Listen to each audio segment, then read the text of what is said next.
It's O'Reilly versus Stewart. The Rumble in the Air-Conditioned Auditorium.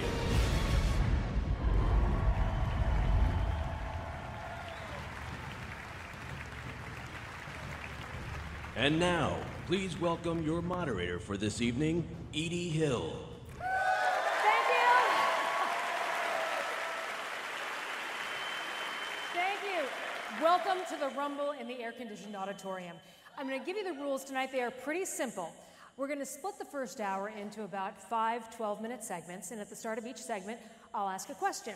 The gentlemen then have 2 minutes each to respond. After that, they can take on each other. I can ask follow-up questions.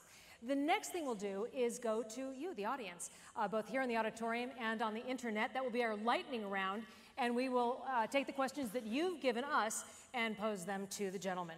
Now, the specific topics have been agreed to by both Mr. O'Reilly and Mr. Stewart, but they have not seen the questions. They have not approved the questions. And for those of you watching on the internet, the audience here has been told to please keep their cheering and perhaps their laughter to a minimum, to be respectful. At least they will try to. Now, it is my privilege to introduce tonight's Rumblers. First, you know him from the O'Reilly Factor and is the author of numerous books on the killing of presidents. From Levittown, New York, standing a gargantuan 6 feet 4 inches tall, Bill O'Reilly. And from The Daily Show with Jon Stewart, the winner of an obnoxious amount of Emmys. He's from somewhere in New Jersey. He is standing a hobbit-like 5 foot 7 inches tall, Mr. Jon Stewart.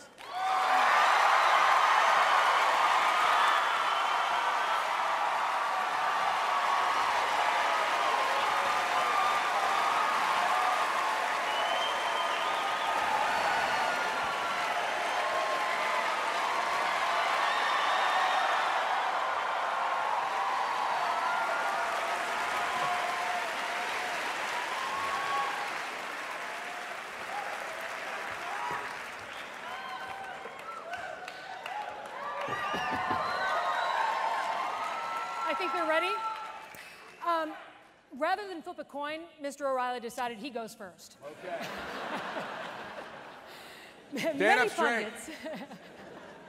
Many pundits, and you know who you are, say that this is the most important election in a generation. Republicans say that voters should ask themselves, are you better off now than you were 4 years ago? Now, President Obama can point to a declining unemployment rate. Mr. Romney claims that the Obama policies created the most sluggish recovery in history, and if continued, will make it even worse. So, Bill, do you think people will make their choice based on the economy? I don't care. First of all, how's the air conditioning in here? Is all right, everybody comfortable? Everybody, if you want it turned up a little, just tell Stewart, we'll take care of it, all right?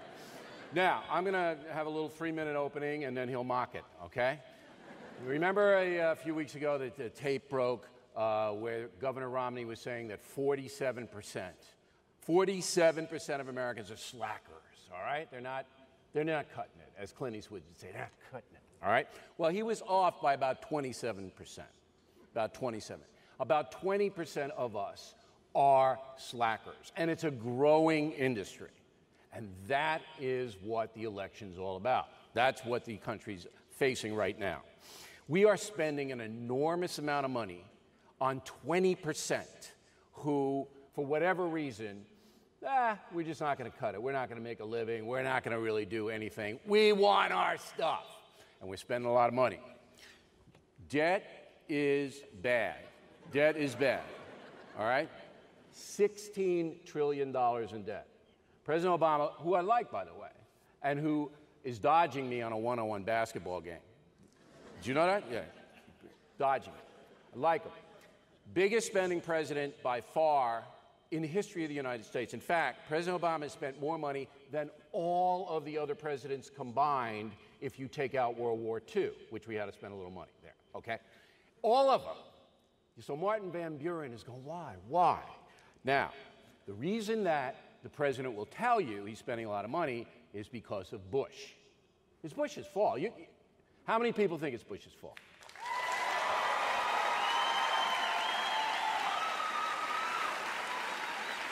Bush is gone. Adios, sayonara, aloha. It's boring.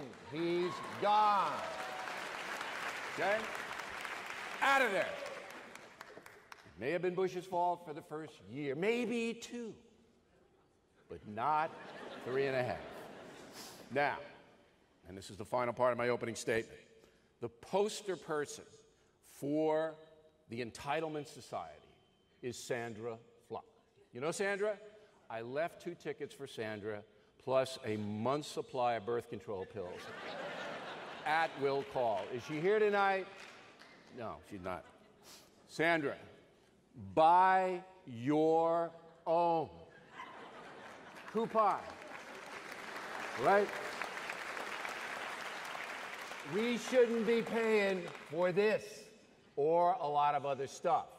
That's why we owe $16 trillion. Thank you very much, ladies and gentlemen. Mr. That's it for me. You stay. Mr. Stewart.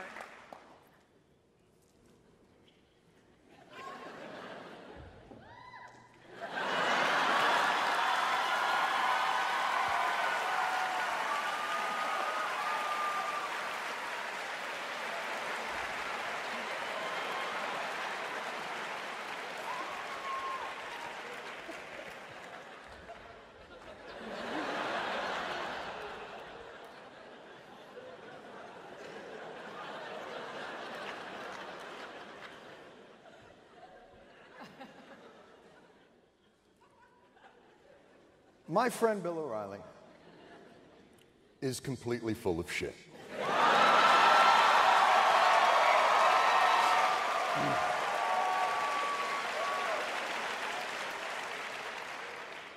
Now, he and I agree this country does face some problems. We do have some issues. What we disagree on is the scope of these issues and the cause of these issues and the timing of these issues.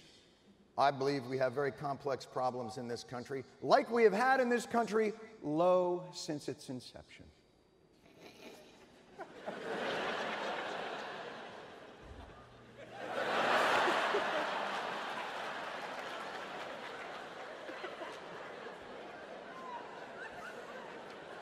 What is wrong with this country is not that we face problems that we have not faced before. We face a deficiency in our problem-solving mechanism. And the reason we face a difficulty in our problem-solving mechanism is that a good portion of this country has created an alternate universe in which the issues that we face revolve around a woman from Georgetown who wanted birth control, which is a health issue for women, covered on her health insurance in the same way that Viagra is covered for many others. I call this alternate reality, I call this place where these folks live Bullshit Mountain. The denizens of Bullshit Mountain believe many things. They believe that a Kenyan Muslim president has fundamentally changed the relationship between government and the people of this country. On Bullshit Mountain, they believe that if they built it, it was because of their success and a little quick moxie and freedom juice. But if life hasn't worked out for them, it is the government on their back.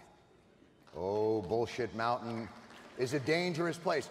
Not to mention the winters on Bullshit Mountain. Oh, the winters on Bullshit Mountain are long and cold. And Christmas, the most ubiquitous holiday in the history of mankind, is under threat on Bullshit Mountain because somewhere, somehow, a parade in Tulsa has changed its name from Christmas to holiday.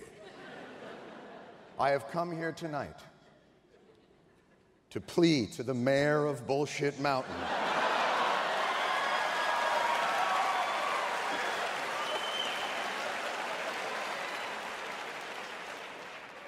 talk to your people. Now, I know that you don't live on Bullshit Mountain year-round. You obviously have to leave for provisions, and I believe you have a summer place. But until we can agree on a reality that exists in this country. You and those denizens believe that we face a cataclysm, a societal cataclysm between freedom and socialism. And on Bullshit Mountain, our problems are amplified and our solutions simplified, and that's why they won't work. We face a debt crisis that we've never faced before. We are merely weeks from being a failed state or even worse, Greece. And the way to solve it is to kill Big Bird. Now, let me say this. That is not a solution. And I believe tonight we will take you down from the mountain. And you can come live amongst the people once again. Thank you. I don't really have to.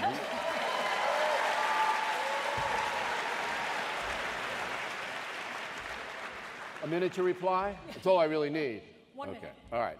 Well, while we're on the subject of BS, why is NPR getting our money? There he is. All right. Why? Now, Mr. Stewart, of course, very eloquent in his use of the imagery that he put forth tonight. Bullshit. Right. Very, very, very eloquent. Totally dodging every important issue. Everyone. Income redistribution. Yes. Do you believe in it? Do you? No. I asked first. Oh, I it's believe, a complicated I one. believe in Social Security. Do you believe in Social Security? Yes, absolutely. So we're both socialists. No, no. We're both Income socialists. redistribution. Social Security is income redistribution. No, it's not. You pay into it. But you don't pay into it what you get out of it. You pay into it. Some people pay more. And in a cumulative effect. No, all right, and then you get. Yep. It is a progressive tax. All right. If you earn $125,000, you pay more into it than someone who pays $50,000. That's You dodge a question. Income redistribution, Robin Hood on steroids, okay? Cuba, Sherwood Forest, Mao. Right. Now, this is not how the founding fathers envisioned us. All right. I like you much better back then. all right. I'll go halfway. So, we have a president here who believes in social justice, all right? He wants to take your money, my money, the money of the 1%, all right? And he wants to give it to Bill Moyers. There he is. Bill gets it. I don't want to do it, all right? I work hard for my money. Let me ask you Here's this. how hard I work. I'm here. Okay. That's how hard. You don't want your taxes to go to something that you don't agree with. Is that your premise? I want them to go. I want my taxes to go to people who need help. Now, Bill Moyers needs help. I understand that, but not economically. All right? What was that? Thank you. What was that? We're moving on I to don't questions. know. I don't know that I have time to unpack this. But the reason that we invest in things like public television is that it brings educational programs to communities that would not have them. It's one of the best investments we ever made as a country. Now, second of all, the investment in public television is $130 million. $130 million. And I am sorry that you don't want to spend your hard-earned tax money on that $130 million, but let me say this to you. Welcome to the fucking club. Now, no. Do you know how many birth control pills Here's 131 what I would say. buy? Come on. Give me my money back. The $800 billion for the Iraq War and children's television is on the house. Give me the money back for the Iraq War and it's rubbers for everybody on me. Excuse me. This notion that we are not a society that when you pay in your taxes, you must agree with every single expenditure that is given is ridiculous. You know what's Here's what's ridiculous. Here's what's ridiculous. $16 trillion debt, and we got to pay for Bill Moyers. Let him compete on his own. You want an educational program? Watch your program. Spring for the cable, all right? Let him compete on his own. Well, let me ask you this then. Come on. If NPR... $16 trillion, you got to start to cut. Okay, we have to start to cut. I'm not sure Gentlemen, $130 million is the way to may we go go. to the questions? Oh, I'm